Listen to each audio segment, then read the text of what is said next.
Channel 7, this is the news at 10. Thanks for joining us for the news at 10. It's never too early to plan ahead. No, it's not. At least that's what the City of Boise thinks.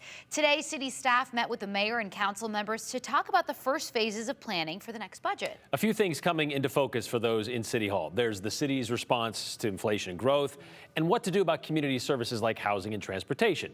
But before they get too far into the planning process, they want to hear what some of the priorities are from the community members.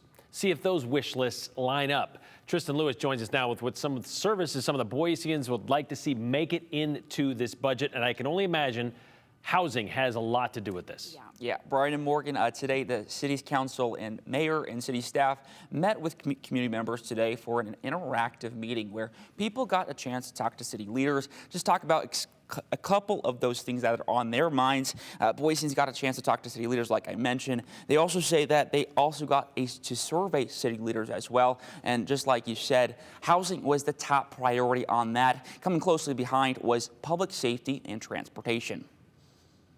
The City of Boise is in the early stages of planning the 2023 fiscal year budget. We need to have a conversation about how, as we grow, we continue to provide the services that our residents want and deserve. The city adopted a $661.8 million budget for the 2022 fiscal year.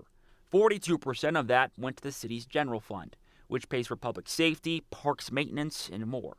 And while the city has an idea of what to look into for the 2023 budget, And that includes public safety, housing, climate action, economic development, transportation, like real day-by-day issues that Boiseans care about. they're also looking for community input. For some Boiseans, they're looking for more resources to services like Valley Regional Transit and transportation in the city. About the only inconvenient thing about it is the fact that, the bus that I take runs once an hour. Others are looking for more budget increases into public safety to construct things like more fire stations. They say growth is not keeping up with the need. Seen developments, industrial developments being built in southwest Boise, including one that's along Pleasant Valley Road, where the closest estimated time of arrival for fire coverage is 9 minutes.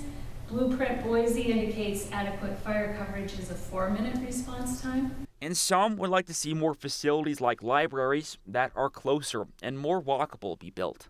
Northwest Boise, this is where I live. The closest library is the Eagle Library. The other libraries are about 5 miles away.